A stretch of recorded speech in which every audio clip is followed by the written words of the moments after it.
So the International Driver Association has uncovered some deeply concerning insights related to driving-related anxiety.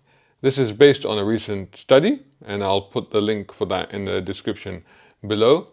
And according to that, drivers suffering from moderate to extreme anxiety report severe impacts on their mental health, overall quality of life, and even work performance.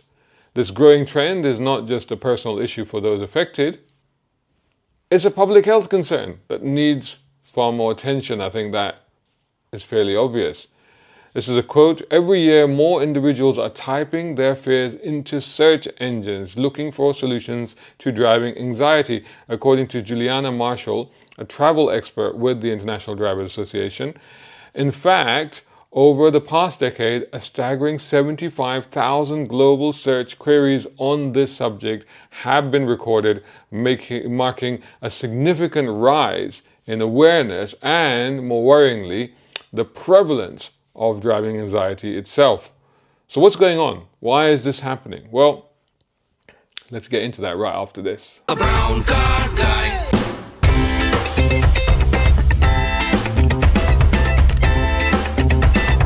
Brown car guy. So the increased search volume on driving anxiety isn't merely a sign of growing awareness.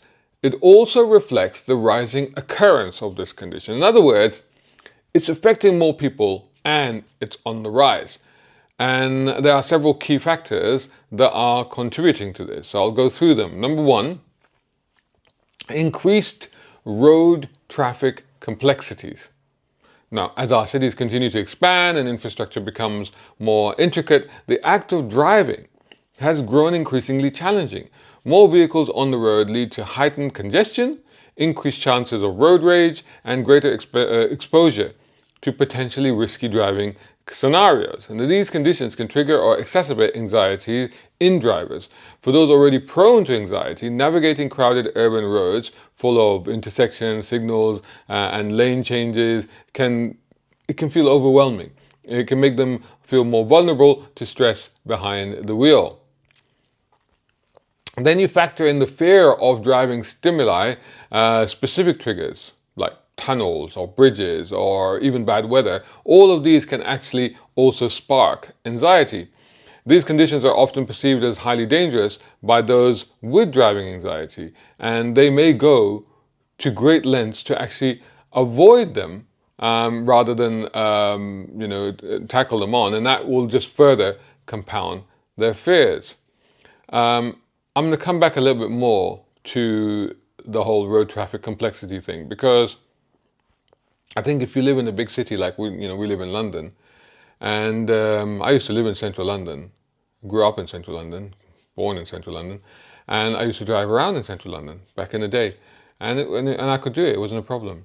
Now, I will avoid driving into central London as much as possible. It's just too complex. We'll come back to that. Number two, rising mental health awareness. In the past decade, there's been a cultural shift towards acknowledging mental health issues, with more people openly discussing and recognizing their struggles with anxiety. This naturally includes anxiety related to driving. Access to better mental health resources and the growing destigmatization of seeking help have led to more individuals to research ways to manage their anxiety. Driving anxiety being one area where this is actually true. So watch out for panic attacks and criticism. So one of the key triggers for driving anxiety is the experience of panic attacks while driving, which can create lasting fear about getting behind the wheel again.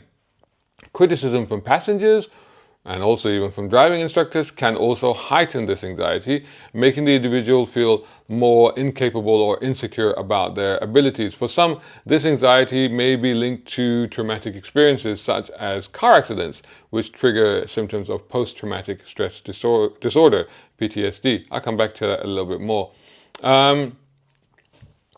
Just on the first part of that, rising mental awareness in the past decade, and this is really true because even like, for people of our generation, I mean, this, we didn't really think too much about this, but as, there's been more and more research, more and more studies, and a better understanding of the brain and how it works and mental thought processes, we've become more aware of these sort of things.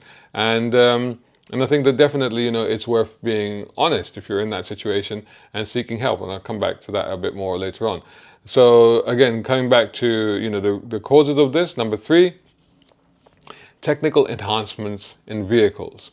While today's cars are equipped with a variety of advanced safety features such as lane keep assist, automatic braking, and parking sensors, these technologies can actually add to a driver's anxiety. Many drivers, particularly those who are not tech savvy or familiar with these systems, can feel overwhelmed and unsure about how to use them and trust them. And this added complexity introduces a new layer of stress as drivers are required to navigate both the road and the technology managing their vehicle. That I'm sure many of you can relate to that. I can actually certainly relate to that sometimes. And of course, as a car journalist, you keep jumping out of different cars and you'll jump into an unfamiliar car, and then suddenly there'll be technology doing something that you're not quite familiar with, and you're like, what's going on? I don't understand. And of course, that's a distraction. And and that's just for a normal person. So imagine if you already have these anxieties, it can make things worse. And the next part, it sort of underlines that, because it recognizes that this is a kind of cognitive overload.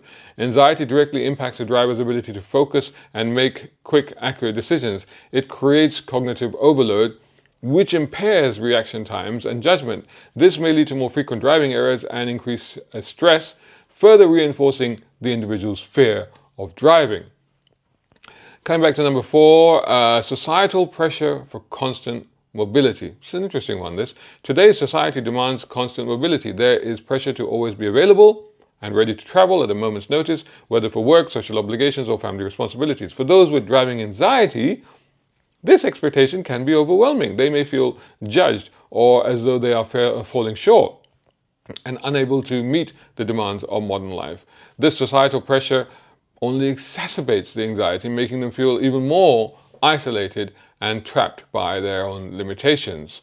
So be mindful of that next time you ask for a lift or you ask somebody to take you somewhere, and just say, if you're comfortable with it, if you're okay with it, and think about where you're asking them to take you and stuff like that. Number 5, lack of confidence can be a big issue. Driving sometimes is all about confidence. Lack of confidence can be a big issue. Anxiety erodes confidence. When it comes to driving, this lack of confidence can be particularly crippling. Anxious drivers may start to doubt their ability to handle the road, and these feelings of inadequacy can lead to increased avoidance of driving altogether. Moving on, let's look at this section, which is who is most likely to be affected. Of course, you can't really pin this down 100% because it could be anyone. It could be anyone, but this is like who's most likely. Driving anxiety can affect anyone, but some groups are more susceptible. Number 1, women. Research consistently shows that women are more likely to report experiencing driving anxiety. To be honest, it's probably because they're more in touch with their emotional side than we are, because we just tend to be we tend to be a bit ignorant about the whole thing, don't we? Anyway, goes on. This is not a reflection of their driving ability, but rather societal and psychological factors that can make them feel more vulnerable behind the wheel. Historically, women have faced stereotypes questioning their driving competence. And these negative messages can compound over time, affecting their confidence. You keep saying that women are bad drivers, and they'll start to feel like they are. In actual fact, insurance companies prove that they are actually better drivers. That's why their premiums are less. It goes on. Additionally, past experiences, such as negative feedback from passengers or being involved in minor accidents, can heighten anxiety. Women also tend to be more cautious, which, while beneficial for road safety, can contribute to overthinking and second-guessing decisions during challenging driving conditions. Furthermore, the concern for personal safety, especially when driving alone at night in an unfamiliar area, may also increase anxiety levels for women. I think this is an area that we don't really consider enough and think about enough. The sensitivity to potential danger, however, reflects a heightened sense of responsibility and risk awareness, which in many cases translates to safer driving habits. So all of these factors actually make them safer, but it can contribute to anxiety as well. It's important to recognize that the anxiety some women experience comes from a place of wanting to protect themselves and others on the road. Let's look at number 2. Accident survivors. Individuals who have experienced car accidents, even if they were not injured in them, they are more likely to develop anxiety about driving. The trauma of an accident can leave them fearful of similar situations to what they were when they were experiencing the accident, and they may avoid driving in the conditions that resemble their crash. And number 3, individuals with mental health conditions. So those already struggling with mental health disorders such as generalized anxiety disorder, GAD, generalized anxiety disorder, or as mentioned before, post-traumatic stress disorder, PTSD, they are at higher risk of developing driving-related anxiety. Now I'm just going to explain these two, what they are. There's a couple of bits of information here. GAD, and that was of course generalized anxiety disorder, is characterized by persistent excessive worry about various aspects of daily life. For these individuals, driving can become yet another source of stress, where fears about potential accidents, getting lost, or even the behavior of other drivers can feel overwhelming. Everyday driving tasks can quickly escalate into high anxiety situations. PTSD, on the other hand, often results from experiencing or witnessing traumatic events such as car accidents. For individuals with PTSD, driving may act as a powerful trigger that brings back memories of a traumatic event or experience. They may feel heightened anxiety or panic when faced with similar driving conditions or scenarios, such as busy roads or high speeds or adverse weather conditions, which can lead to avoidance behaviors. For both GAD and PTSD sufferers, the act of driving amplifies their already existing fears and worries, making even routine journeys feel like significant challenges. Understanding these underlying conditions is key to offering effective support and reducing the anxiety associated with driving. Number 4, older adults. Yes, we need to think about this. While often overlooked in studies, older adults can experience significant driving anxiety due to changes in their cognitive and motor abilities. As we age, reflexes naturally slow, making it harder to react quickly to fast-paced or unexpected driving situations. This can lead to increased fear and uncertainty about staying safe on the road. Older drivers may feel anxious about their ability to keep up with the demands of modern driving, like navigating busy highways or complex intersections, or handling the new vehicle technologies, all the new systems and gadgets that we have in cars. The knowledge that their abilities aren't what they once were can also erode confidence, leaving them a little bit more hesitant behind the wheel. For many older adults, driving does represent independence, so it is actually important to them. And the fear of losing this ability can actually add emotional weight to the anxiety that they may be experiencing. So acknowledging these feelings with compassion and offering support, such as maybe refresher driving courses or simplified vehicles or vehicle technology or alternate forms of transport, these could help to ease the fears and help them maintain their independence. Hey, are you enjoying this video? Then make sure you hit the like button. It's very important. Plus, comment, share, and make sure you're subscribing. So let's talk about the impact of driving anxiety on daily life. Driving anxiety affects much more than just an individual's ability to drive. It can have profound consequences on their daily life, as we've touched a little bit on in the last section about older generations. Looking at the first one, avoidance of stressful routes. Many individuals will avoid highways or tunnels or other anxiety-inducing routes entirely, choosing longer and less direct paths to avoid stress triggers. And this not only increases travel time, but also limits their overall ability to get around. extended travel times. As a result of this avoidance behavior, some people will take much longer and inefficient routes to their destination. So that's more emissions and more fuel being used, and all of this to avoid high pressure driving scenarios, which are triggers for them. Social and professional isolation. For those whose jobs require driving, and for people who need to travel for social reasons or whatever, driving anxiety can limit these opportunities. This can lead to missed social engagements or even missed job opportunities. And the isolation that comes with an unwillingness to travel can also just decrease the overall quality of life. Economic consequences. If driving is essential for work, anxiety can severely impact an individual's job performance. They may not be able to fulfill job responsibilities that require driving, or they may be forced into less optimal work arrangements, which can lead to financial strain, which, of course, adds further to the anxiety that somebody might be feeling. This one is particularly relevant to people like us, car enthusiasts. Loss of enjoyment and personal satisfaction. For many, driving brings a sense of freedom and joy, whether it's the peacefulness of a solo drive, the satisfaction of mastering a particular road, or just the ability to escape, reflect, and think whilst you're behind the wheel. When anxiety takes hold, it can rob individuals of these moments of pleasure and independence, turning what was once a source of relaxation and satisfaction and somewhere where you can think and clear your head, into something that is stressful and even makes you even more anxious and fearful. This loss can be deeply personal, particularly if you're a car person, adding yet another layer to the emotional impact of driving anxiety. So, what can we do? Are there any solutions? Possibly. Fortunately, there are several strategies and solutions that can help manage driving anxiety and support those who are struggling with it.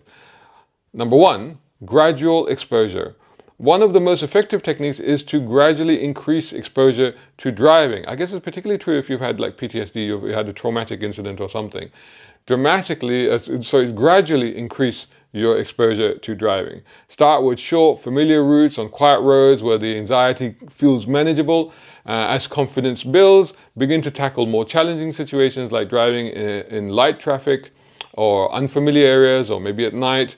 Over time, this incremental approach could desensitize individuals to their driving fears, reducing the anxiety that they feel. Number two, mindfulness and relaxation techniques. Practicing mindfulness such as controlled breathing or progressive muscle relaxation can be incredibly helpful when anxiety strikes. These techniques calm the body's stress response and allow individuals to regain focus and control while driving. For example, deep breathing can lower heart rate and stop the spiraling thoughts that fuel anxiety, helping drivers stay in the present. Now, I should just add, having said all of that, I'm not a medical practitioner. I have no idea about these things. I'm not an expert. And I would suggest that in addition to what I've just said there about breathing exercises, seek professional help as well in terms of, exercises and breathing exercises and meditation techniques and stuff like that, so that you're not putting yourself in danger whilst you're doing this whilst driving. So I just want to put that footnote in there, because I'm certainly no expert in that, and I'm just basically reading something that suggests that. Sounds good to me, and certainly I don't anticipate that there should be a problem, but just check to make sure that if that is actually okay for you. And talking of getting professional advice, number three, professional therapy. Engaging with a therapist, particularly one specializing in anxiety disorders, can make a huge difference. Cognitive behavioral therapy, CBT, is especially effective for driving anxiety. CBT works by identifying and challenging negative thought patterns that cause fear while teaching practical coping strategies to handle stress. Additionally, virtual reality exposure therapy, VRET, can provide a safe, controlled environment for practicing driving scenarios, helping people face their fears without the pressure of real-world consequences. Now, I've just read that. I don't know where you would actually get virtual reality exposure therapy, and I'm sure if you got it, it would be very expensive.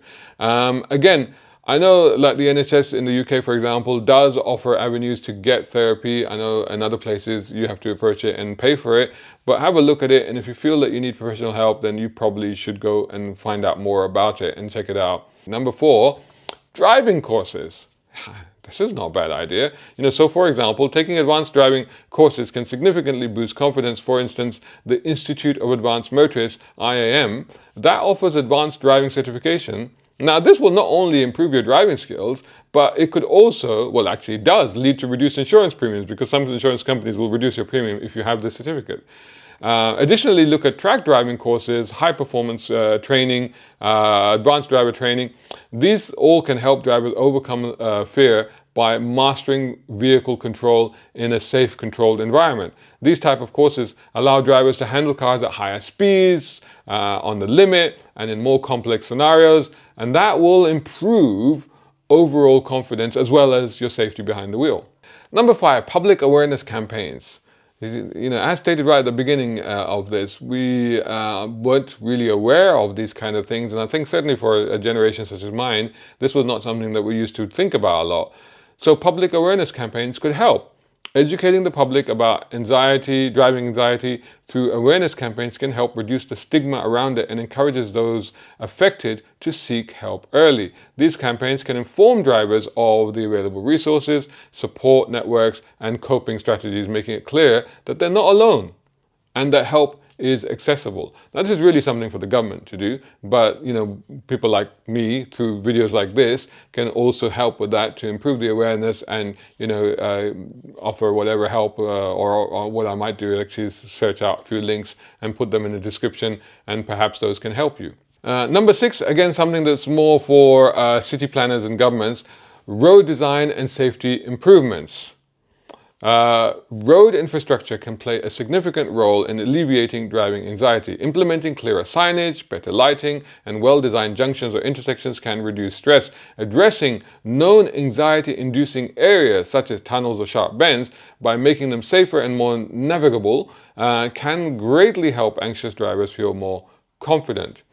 Now, this is really interesting to me because, as we were talking earlier in this, driving in London is a really nerve-wracking experience, because you don't know. There's so many cameras, there's yellow boxes, there's bus lanes, there's cycle lanes, there's pedestrian. It gets really complex, and there's a lot of information to be taken in, and there's a lot of times you don't know if you've fallen foul of a certain restriction, like even entering into a congestion charging zone. If your vehicle is not eligible for that, can be stressful. A ULIS zone, we already live in the ULIS zone, but you know what I mean. So, all of these things can compound that and can make it even more difficult. It's very interesting that some cities in Germany, they've been experimenting with town centers where they've removed all of the road instructions, the signage, the yellow boxes, etc., and all they've done is they put a speed limit up, so 30 kilometers per hour. And so basically the idea is that, it's shared space. So you all have to look after each other. So you all have to look out for each other. And to some extent, they found it to be very successful. And because drivers will then just focus on the driving and on what's happening around them, pedestrians or whatever, and to make sure that they're looking after each other, rather than worrying about all the rules and signs and regulations and, one-ways and this and that, getting so caught up in that, not actually focused on being a safe driver. So, and I think that relates to this whole thing about, road design and safety improvements in towns to actually reduce some of that stress and anxiety levels and allow drivers to actually focus on being safe drivers. Brown car guy. So let's end this by looking at the sort of larger implications of driving anxiety and how it affects, all of us really, to some extent. The rise in driving anxiety is about more than just traffic or technology. It touches on deeper societal challenges related to mental health, independence, and mobility. As life speeds up and roads grow busier, addressing mental health behind the wheel becomes essential for both individual well-being, but also public safety. Driving anxiety doesn't just affect people behind the wheel, it impacts everyone around them, other drivers, passengers, and pedestrians. For someone battling driving anxiety, what might seem like an easy drive can be overwhelming. A simple trip to work or a social event may become a source of dread. For them, it's not just about getting from point A to point B, it's about managing fear, overcoming obstacles, and often pushing past personal limits just to stay connected to the world. If we as a society can better understand and address these struggles, the roads become safer, not just in terms of accidents, but in creating an environment where all drivers feel respected and understood. When we take the time to acknowledge these silent battles, we can help reduce the risk of mistakes, hesitations, and accidents that are born out of fear. But beyond the issue of driving, it brings us to a bigger point: empathy. Whether on the road or in life, we never truly know what the person next to us is going through. That driver or person who seems slow or hesitant, they may be battling some sort of anxiety that we just can't see or know about. They could be dealing with an invisible struggle, one that requires patience and understanding from the rest of us. So I think in closing, I think the thing to be said here, and I guess to implore to everyone, is, whether you're driving or commuting or just navigating through life, try to show a little more care, a little more patience. Try to understand what others may be facing, the challenges that they may be facing that we simply can't know about. We're unaware of, right? But everybody, let's be honest, like all of us, if we look inside ourselves, are facing some kind of internal struggle or challenge. And to channel that comprehension of how it can impact you and apply that to the world around you can make us more sympathetic and empathetic human beings. So let's be kinder on the roads and in life, because ultimately empathy and understanding will not only make the world a better place, but will also make the roads a safer place for all of us.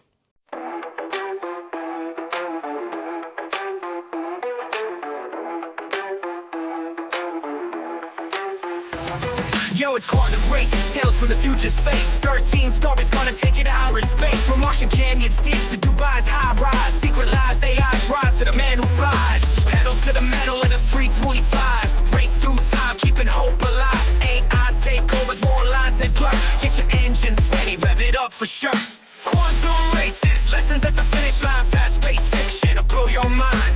Tech and turn, more survival's the grind. Get lost in the pages, see what you find. Past predators hunt, tomorrow's man leads. Dystopian dreams where the future feeds. From India to the Middle East, stories collide. Uncharted roads in this epic ride. Jump in the driver's seat, feel the thrill. Spinning through the cosmos, choosing that chill. Wars without wheels, secrets to unfold. In quantum races, legends are told. Quantum races, lessons at the finish line. Fast-paced fiction, it'll blow your mind. Tech and turn, more survival's the grind. Get lost in the pages, see what you find.